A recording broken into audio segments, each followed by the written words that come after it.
Well, hello, everybody. Welcome to On the Fives. I am your host, Nicole. On the Fives, as you guys know, is part of, in conjunction with the Red 5 Reading Book Club, which I am so excited that I get to help run. That's in conjunction with the Red 5 Network. So I'm so excited you guys are all here tonight. I have something very special lined up tonight, so I'm not going to waste too much time. I do want to do a quick shout out, though, to everybody in the chat that is showing up. Hello, Ubaldo, DJ, Spencer. I just saw my nerd sister, Danny at Comics and Cosmetics, and she is on tomorrow night, so make sure you check her out. And not only that, can you check out Danny of Comics and Cosmetics as well as DJ, but you can also find out the rest of the Red 5, the bio link /Red 5. So excited to see you guys all here. Hello to my other co-host over at Use and Abuse. Scott is so excited to see everybody here. I am so excited for tonight, y'all. So I'm not going to waste time because this is wonderful. This is great. For those who know, I have had the pleasure, not only myself, but others in the Red 5 Network. We've gotten to meet Dominic Pace, from the actor from Star Wars that was in The Mandalorian, plays the Gecko Bounty Hunter, which I still have my Gecko mug, my Tiki, which I absolutely love. And I've gotten to know him through just hanging out when we've been at ScareCon and things like that. So I was excited when I remembered. I'm like, wait, thinking back to some conversations him and I have had, like, I think he likes books. And I'm so excited because he's here tonight and we're going to talk books. And I am excited for this. So everyone, please give a warm welcome to Mr. Dominic Pace. Hey, how are you? Good to see you. Thanks for having me. And hello to all your listeners. Happy to be here. Always great to see you guys. Thank you for coming and hanging out tonight. I'm just so excited. I was like, and again, I was remembering the night we went and had pizza. Remember the night before ScareCon? And yes. I was like, I think Dominic and I might have talked about books or writing. And I think it was a little bit of both. Yes. And I was like, wait, I'm just going to see, is he a book nerd like I am, like a bookworm? Like, let's do this. Yes. And then I'm like, I'm just going to wait and see if you want to do it. So I'm excited that you're here because we are. Oh, please. Absolutely. Thank you so much. It worked out perfect. Free. They got home run derby going on, but we are more important. Yes. Thank you. But thank you so very much. This is going to be so much fun. I am excited for this evening. I'm also not going to waste too much time. I don't know about you guys, but we have been getting slammed with storms. So here's hoping. Here's hoping it will hold until after the podcast. So, anywho, I'm going to go ahead and start a very fun round called This or That. I have been called evil before because sometimes I make people pick between like their favorite settings. So I hope I didn't do that bad tonight for you, Dominic. No. So it's going to be a very fun round of This or That. Okay. And it's all bookworm edition for my fellow people who are just joining us. First question. Would you rather read paperback or hardback? Is this for me or for the audience? Yeah, it's for you. This is for you. I make these out very special for everybody. I love the hardback, but at the same time, I've been such a big Stephen King fan lately. If there's something on Amazon or just in a thrift shop that's, $6.99 is the paperback. I just read the Girl Who Loved Tom Gordon. It was an old one from like the late 90s, early 2000s. So I'm good either way. For collectors, I think hardback is great. We have a communal library in our condo complex, so I've been just kind of giving them away. But there's nothing sexier than a hardcover if you're a collector. But I'm either good either way, especially when traveling. I don't mind the paperback just because it's lighter to carry around. Mm-hmm. I have to agree, but I do have a thing for my hardbacks. So yes, I agree. Yes. Okay. So you and I actually recently were talking about various books, and I noticed based on the reading logs you sent me that you do have an interesting mix of books. Yeah. So would you rather read fiction or nonfiction? I've been now, it's funny because I'm almost 50-50, but I would lean a little bit more towards nonfiction. I do love famous personalities, past and present. That's just really been, powerful for me, just inspiring, especially being in entertainment and a lot of people that I looked up to over the years. So I would lean a little bit, just slightly towards nonfiction, although I have been enjoying the escapism of a lot of fiction lately as well there. Oh my gosh. When I was looking at your various reading logs, I was like, oh, I've read that. And then I'm like, oh, I have not read that, but now I need to read that. That includes the Alfred Hitchcock. I was like, oh my gosh, how have I not read that? Because he's like Halloween's coming. And I'm like, all right, it's time to grab out all those old Hollywood Alfred Hitchcock movies.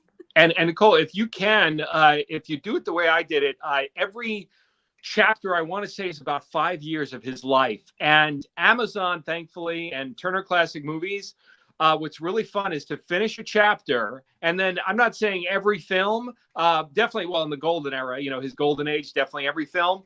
But after each chapter to go and watch, the films where he started over in England and then progressed over to America, bouncing from, like 3 to 4 studios. But it really gives the book a lot more depth, just like a recent Tarantino one I read as well, where, you get a little more depth. You're not so much rushing through a book about movies, but just sort of taking your time and then going back and watching some of the films. That way you're able to have a little bit more depth and reference there. Mm-hmm. Oh my gosh.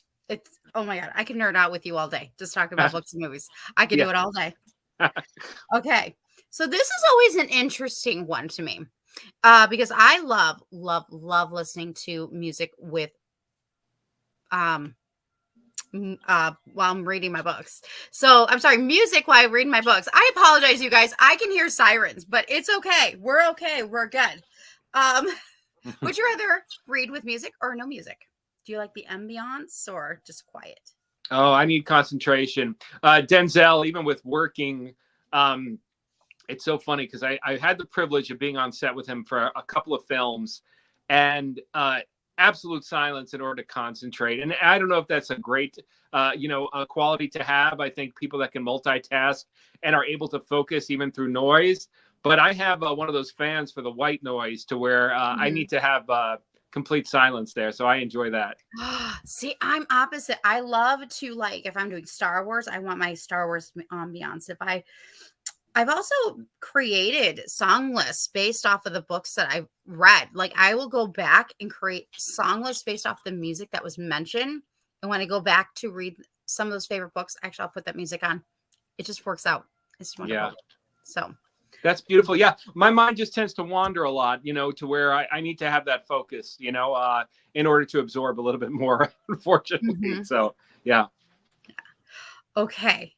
Would you rather live in your favorite book, or would you rather bring your favorite character out of a book to visit your life here? I think living in the favorite book or certain scenes would probably be the option there. There's really been some amazing settings, and the more, your imagination can kind of wander in terms of the warmth or the coziness of a little country inn, or there's this one. It was called. I wasn't crazy about the whole book. But it was called A Whisper Under the Door, where it was this just adorable coffee shop and just kind of a fall day, just on a lonely country road. It just kind of brought back memories of childhood. Would definitely be falling into a book as opposed to the character coming out. Oh my gosh. Yeah. Now, just curiosity. Well, you know what? No, I'll save that for one of my other questions when we get to the next set. Yeah. Last question has been my favorite question that I have been asking since I began. And Ro was my first official guest here. And I always call this the Ro question because this is where I go, are you on this team or are you this team? Yes. Would you rather read a book with your favorite hero or favorite villain? Oh, how exciting. Ooh, I know. I think on screen villains tend to play out a little bit better in terms of, sort of being in a way the protagonist in one way or another. But I think I would probably lean more towards hero. It's just a little bit more of a warmth and closeness to that as opposed to sort of a deviance of psychosis to where you may not feel as connected. So I would go more towards the amicable hero there, more or less. The hero. Awesome. Now, we're gonna switch around a little bit. Now we're gonna get a little into the nitty gritty. Again, just 5 fun questions in regards to just to books and what we were just talking about. I am gonna ask a curiosity question though. Okay, if it was your character Gecko, like if he was, I'm sure he had so much time because he was, busy bounty hunting and stuff like that. But do you think I'm assuming he would probably read more like the dark stuff, wouldn't he? If he had time. It's funny. I had so many podcasts there, Nicole, to where I actually envisioned him as sort of this likable sort of Frankenstein-like character, to where, again, I thought the most interesting dimension for that character, if it was ever to be built, was to have someone who was perhaps, again, sort of imposing and powerful on the outside, but also had sort of a soft spot as well. I think that depth of that, and again, not to rip off, Shelley's Frankenstein there, but I think would have a little bit more interest for me, as opposed to just being sort of a dark villain or a hero, so to speak. Just the way that it looked, with my eyes, and sort of the mask. And again, I think in many ways, because of my size, and how sort of, brute the character looks, it always kind of attracted me towards Frankenstein in a way. To where I'd sort of run parallel in terms of that storyline, as far as, again, being imposing, but at the same time sort of having a good soft heart. People always ask me if, I would have returned the child. And, there's a part of me to where I may not have, but also at the same time might have protected the child from, obviously, any dangerous harm. I think Gecko may not have, but Dominic would have. Yes. Well, That's what I'm getting.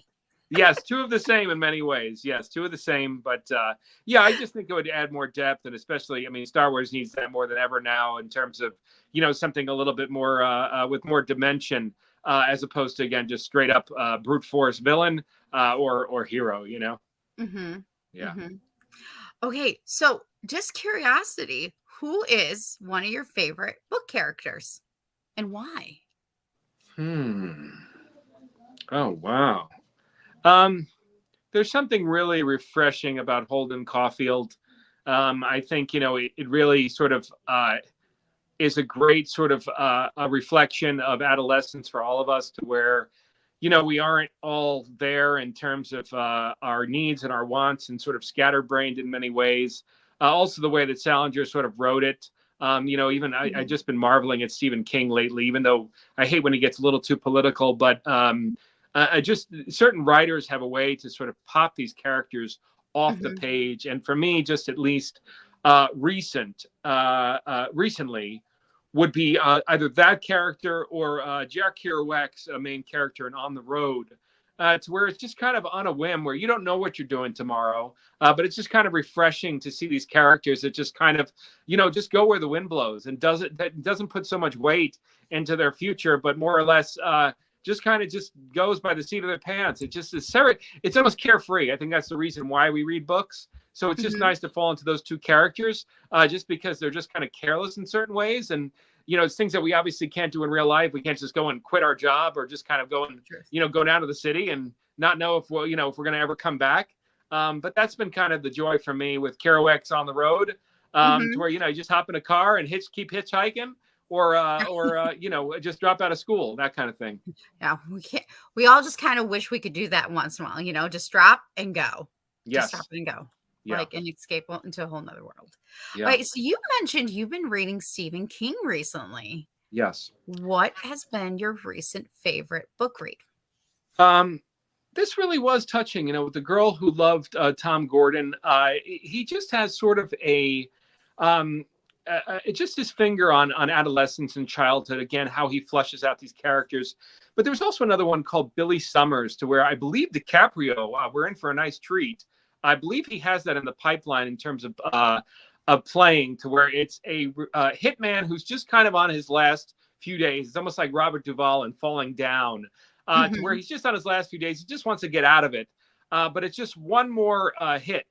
And he does these hits of people that actually deserve to be shot. He's sort of a specialized sniper. But that one was nice because he sort of befriends a girl sort of on the down and out, And Mhm. again, it's just a small country town, which I just gravitate towards just because my trade and also Los Angeles is just filled with so much confusion. I remember being on the road touring with Gecko where my son Mhm. was, he's like, Dad, can we just speed up? We were driving through Iowa or Nebraska on the way to see you over in Chicago. And I just was like, I'm just going to take my time. So yeah, Billy Summers as of recent, and then also The Girl Who Loved Tom Gordon, to where he just has a special way of fleshing out these characters. I actually want to go back to some of the books of movies that I saw, Mhm. obviously based on his novels. Just because, again, he just has this special way. I don't know if it's just me. I'm sure it's not, because obviously he's one of the best in the world. To where Mhm. he just sort of fleshes it out in the way that he writes, almost like David Mamet, to where you're just able to connect to it with the words. Sometimes I like to challenge myself and go back to sort of old English, things from the 19th century and such. So Edgar Allan Poe, or was it H.P. Yes. Lovecraft? But at the same time, it's just nice and refreshing with a King novel, just because he Mhm. talks like we normally are just speaking. Mhm. Oh my God, you had Yeah. me at Edgar Allan Poe. I was like, yes. Hey, I love that show. somebody in the chat mentioned The Stand. The thing with The Stand that just always broke my heart was I thought Rob Lowe, they did a pretty good. Molly Ringwald, actually an actor that I worked with. He oh God, I forget his name, but he had a big starring role in that show.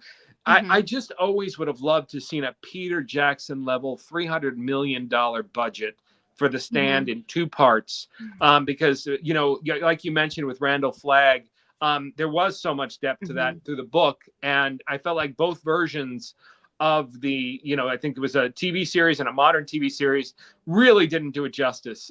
It was really, I mean, beyond The Last of Us. I just thought it was so special in so many ways, but it just would have been nice, just like a Halo movie for those who are gamers who are listening, Mhm. to have that heavy budget, to where they'd be able Mhm. to really add not only A-list actors, but also at the same time with the budget, with that obviously sort of this apocalypse that's going on.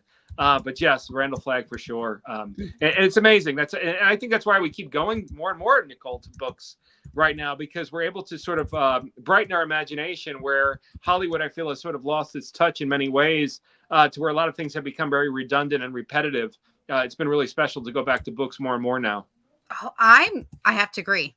I've been recently with the Red Five reading, we've started doing the aftermath, and I'm just like, I like it. I like just when I like escapism, which I Yeah. want to go back. You had mentioned, you and I are like, I think I just realized something. We both want to escape in our books. We don't want certain type of politics in it. We want it to be a good, fun escapism. Yes. Just want to escape. Yeah, So absolutely. Especially I now, especially these days. Yes. yes, 100%. I want to be there and I want to stay in the book and live in it. So do you have like a favorite book that has like a favorite setting of yours? Like I love Narnia and Oz and Wonderland. I can never decide a favorite actually, to be fair. Yeah. Yeah. Or do you have some favorites that you can share with us? For pulling off just the top of my head is the ones that I've read recently, and I'll go back to this one called the a whisper. I think it's called A Whisper Under the Door. And I wasn't crazy about the entire book, but it was just this setting.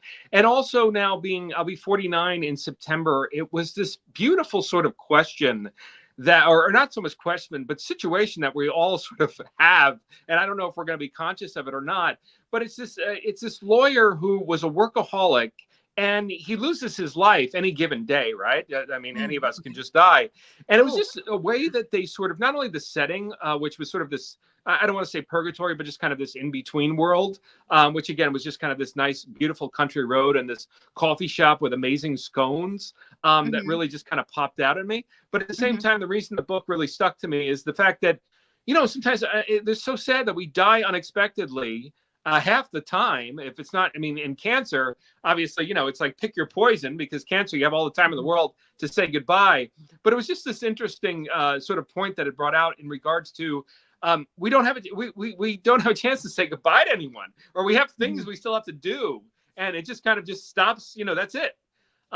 So I loved it for that reason, because I never really, you don't really think of death in that regard. You think, it's always you're going to have this closure with everything in your life. But at the same time, it's just sort of the setting where you have this Grim Reaper who has you attached with sort of this golden rod to your chest, almost like a hook. And it was just sort of this middle of the road place before you go on to, you can't go back to Earth. I don't think it's an option to reincarnate. But before you have your own sort of personal closure in this 3-story coffee shop. But it was just the most adorable coffee shop. And that's the one that sticks out of me right now. But yes, I can imagine with Narnia and all the fantasy like books. I remember reading a prelude to Rogue One. There were some beautiful little planets and such and little, homesteads and such within the Star Wars universe. I thought was really exciting as well. You just said like the magic word. You said Narnia. Yes. So a side question before we get to our final question. Do you have like any like favorite like fantasy, like the old classics that you just love those books, like Lord of the Rings or Narnia or Oz? Yeah, I think more or less, Lord of the Rings there. I thought, I was able to see more of even the parallel. Again, when we read books, so many things open up. But just sort of the parallel in terms of World War II Europe, which I thought was really powerful there in regards to the whole point in terms, the Shire, I think geographically is like England all the way to where he's, Mordor, which is Germany, essentially. And that's actually a bucket list in terms of travel. To go to New Zealand. I don't know if you Google Dominic Pace movie locations, we talk about escapism. The one thing that I love and I have loved over the years is actually visiting some of my favorite locations to where you have this 300, there's so many groups on Facebook and Instagram to where, they take the picture, but it doesn't do it justice. Really, what's amazing is being there yourself, for the Goonies or for Ferris Bueller's Day Off, you've got all of John Hughes all over you. Yes. You've got the Breakfast Club over there. You've got Home Alone House. But I always love that. But New Zealand has, I think, a whole experience with the Shire and everything else. And that's something definitely I want to explore just because, again, that was one of my favorite in terms of fantasy. I tend to stay away from that. I do like a little more, even like with gamer stuff. My son's into, I don't know if it's called the Elder Ring. I forget. But for me, I'm more like lean towards Red Dead Redemption or Grand Theft Auto, or there was a great one years ago called LA Noire, just because, again, it's a little bit more realism as opposed to fantasy. Ironically, as much as I've loved Star Wars, it just, I just tend to go a little bit more towards the reality side. Now, curiosity, I'm going a little bit beyond my 5 here, but I think that's okay at the moment. Have you ever read a Star Wars book? Do you like any particular ones? Yeah, that was the one I mentioned. Was it was a prelude to Rogue One. I forget who the author was, and forgive me, I forget the name of it. What it was? Maybe somebody in the chat room could look it up.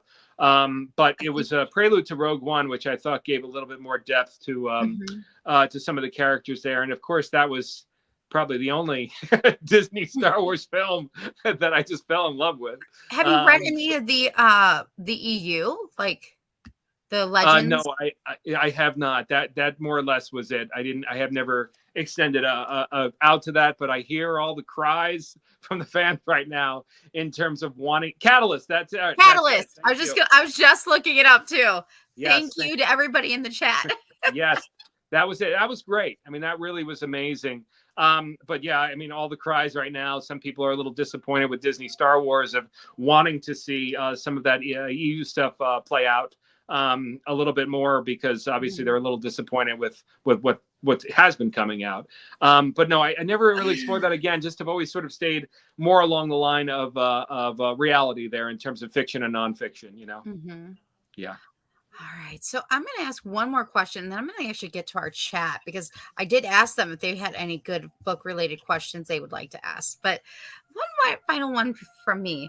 Do you have if you could invite one favorite author of yours, whether they're alive or not alive, to come and have a meal with you, who would it be? Catch-22 Breakfast of Champions. What's his name? Was it Joe? No, I'm missing the name right now. But the sarcasm and the just the wit in and of itself, I think would be very fascinating. There's always one story that I remember from Breakfast of Champions, to where he was talking about a poor dog who was always happy, but his tail was cut off. He didn't have a tail. And he was always trying to show everyone how happy he was. And sometimes I think about it because I don't smile that much. To where, he's happy with it, but all these dogs always would attack him because it always seemed like he meant business because his tail wasn't wagging. But yeah, that would be the author. Forgive me. I just don't have it off the top of my head right now because it's been a minute since I read any of his books there. It's all good. It happens. It happens. And I'm sure you've had a busy day. We all have. Yeah.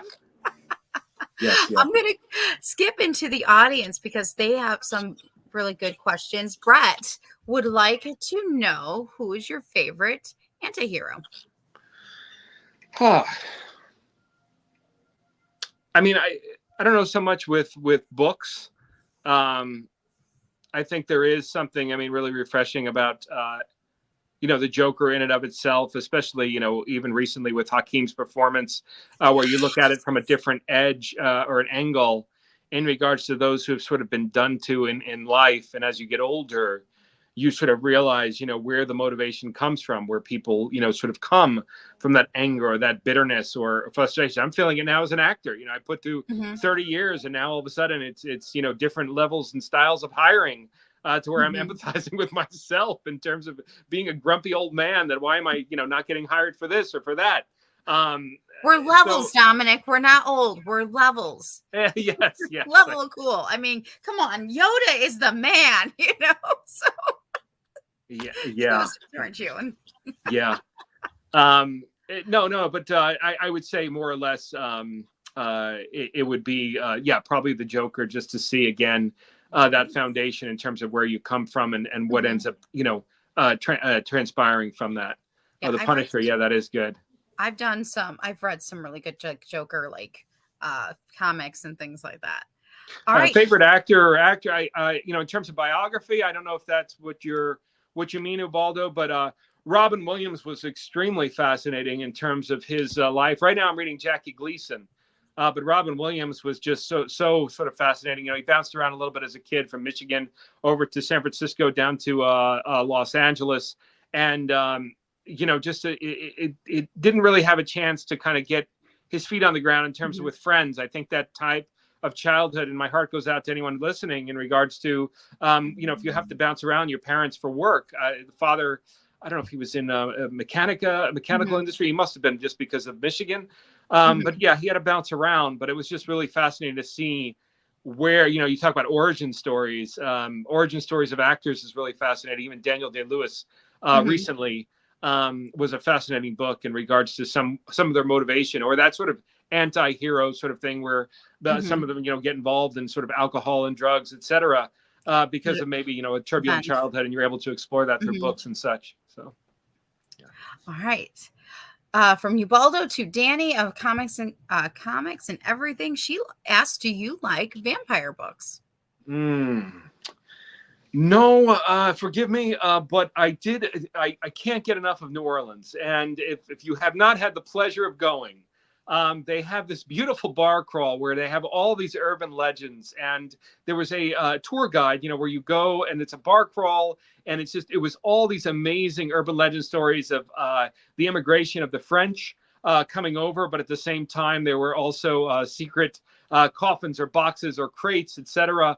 And there was this one building that they showed us in particular, not to mention Anne Rice. She had her house down there as well. But again, it's just never been my thing. Forgive me. It's just been a little bit more towards the reality, say John Grisham and such, and nonfiction there. So the thing about Danny is because she is actually an author, and she actually wrote a book about vampires. So that's why she was asking. Wow. Yeah, I know. One day, Dominic, you'll have to meet Danny. You would absolutely adore her. She is a hoot. Comics and cosmetics is she, this person isn't from like Mississippi, Alabama, are they by any chance? Or? No, she's from Missouri. Oh, okay. Yeah. No, forgive me. There was just one place that was named similar to where I almost had to stop on the road for my last tour, but I caught COVID and I had to cancel the tour. But I was supposed to be up here in one of those stores there, but I think it was something along the same lines there. Yeah. Oh, okay. Well, we have funny Danny. Nice. Hopefully Farmer doesn't come back. Hello, Bob. I see Bob is here in the house. He has a question. How was it working with King Baby? Hey, so they had it was always one of the most interesting stories of being on set to where, again, I was more or less second team. But I Yeah. had this beautiful backstory built in my head because they weren't giving us any story of Mandalorian. I Mhm. was actually really excited at that time because episode 8 did not come out. So I don't believe it did. Or it might have, but it needs to redeem itself. Yeah, it might have. But it was episode 9, which didn't come out yet. And I thought this was going to be a backstory for Rey. So Brandon Wayne, John Wayne's grandson, it wasn't Pedro Pascal, was holding this coddled baby. But I Mhm. actually thought it was Rey, and I was very excited about that because I thought it was going to be the origin of Rey, to where they were going to add a little bit more depth to the sequel trilogy, which I was excited about because I wasn't really blown away with episode 8 there. I thought hopefully it was going to be some great grand finale where it was going to have a lot more texture to it and hopefully explore Rey's story and in terms of why she's being protected. So I didn't know, but that was my experience with Baby Yoda. I actually thought it was Baby Rey. Oh my gosh, I did not know. Oh my gosh, that is something I never knew. Yeah, and That because people like were created. That some of you guys, as even cast members, you guys didn't know about the child, about Grogu until like we all did. yeah, they kept it top secret. I mean, there's a lot of things that we did see. You know, I saw obviously IG-88 or IG-11, which obviously we had to keep all that top secret for a whole Right. entire year. But there were certain things that they didn't want to trust anyone with, which I don't blame them. You know, you didn't want to have any of those leaks, and rightfully so. I was never Right. going to be one of those guys either. The only thing I was really amped up about was just reaching out to illustrators to, sort of flesh out my character the best I Mhm. could with everything. As given 6 seconds of screen time, So, Right. yeah. Wow. Mhm. That is just awesome. I did not know that. That is so cool. Well, Yeah. thank you, Bob. That's a good question because we just learned something I never knew about. I'm like, wait, you didn't know? You thought it was baby Yeah. Rey? It was a very special time, quite magical. It was good, great memories. So, It is. All right. So, as we begin to wrap up for this evening, and again, I really do appreciate everybody coming into the chat and hanging out. I am very, very excited for you because you seem to this past year you did Jersey Boys, you kept busy. yeah. What is up and coming for Dominic Pace? What is up and coming? Next month, Jason Patrick stars in a movie. The trailer's out. You can see me vaguely, but it's a very intense scene called City of Dreams, and it deals with immigration, Mexican immigration. And it follows one boy who's got the dream of being an American and being an American citizen and following his dreams. It's going to be very, very intense, very sort of Darren Aronofsky-ish, and it was probably one of the most intense scenes I've ever played. And then I start filming a new film called Twisted Minds. The director did work with a film with Ray Liotta recently. Well, actually, about 4 or 5 years ago, which is recent. Mhm. So really excited about that. And it's just starting to get really busy now. It was just kind of a lull, but now we're just starting to get into the swing of things. They brought back a show called Matlock, which we Mhm. had when we were kids. So Yes. I've been getting out Andy for that. Griffin. They unfortunately wrote my part out 2 weeks ago, which I was really bummed about because it was going to be a possible recurring. So good things. Jersey Boys offered me to go on tour. They just, unfortunately, the pay is just not Mhm. where I wanted it to be. And because I'm not a big celebrity, I can't really swing any more weight other than what they always give me, which is sort of a take it or leave it. Mhm. But in a great place right now. The two sons are doing really well. And looking forward to new opportunities there with performance there. I was just say I just saw something on your Instagram today, and is that what you were just talking about with Ray Liotta? Yes, that's correct. Yeah. So, I mean, obviously he Okay. passed away, but it's the same Yeah. director, and this is going to be one of his next projects there. So, All right. Oh my gosh. Awesome. I was just gonna say because I'm like, I know I saw something for you today. I was like, yes, good timing. I love it. I yeah. love it. And Well, coincidentally enough, it takes place in Chicago, but I don't think we're flying there. I'm just filming it here, and it's going to be subbing for Chicago, you're unfortunately. like, come on, people, let's go. And you know what you need to do? Tell them you need to go to Yes. Chicago, do the real thing. And by the way, I know a good place in Andersonville. That, and then also, that river cruise that you guys have is just heaven on earth. Yes, yes, absolutely. Oh my gosh. Well, thank you again so very much. Where can everybody find you on social media? Yeah, Facebook. I have two pages. It's just Dominic Pace, and then Mhm. Dom Pace 1 on Instagram. I was going Yeah. in and out. I had a really hard time in terms of just kind of a lull with the writer's strike, and then also with Disney and such. We came really far with that. So I just kind of like alienated in many ways, but now just starting to get back on track, to where I'm just starting to get the audience back together and really just trying to put my best foot forward, without being a grumpy old man. So. I think you've done very well. Or you know what? Maybe we can put it out there, right, into them and manifest it. I mean, we could have maybe a new, grumpier old men. Yes. Just saying. We just have to find somebody who could work with you. Absolutely. Those are big shoes to fill. Yes, of course. But it's always good to see you, Nicole. And my best to everybody there. And yes, thank you again so very much. Again, thank you again to everybody for coming out tonight and hanging out in the chat. Thank you again to Dominic Pace for joining us tonight. It's been fun nerding out. I kind of hope we get to do this again, because I could totally do this again. This was please. I'm doing Jackie Gleason, and then I got a baseball book. So please, we'll definitely reconvene once we get another few books under our belt there. Sounds great. Well, thank you so very much. And I'll see you guys all next time on the Fives. Have a good night. I can get to work.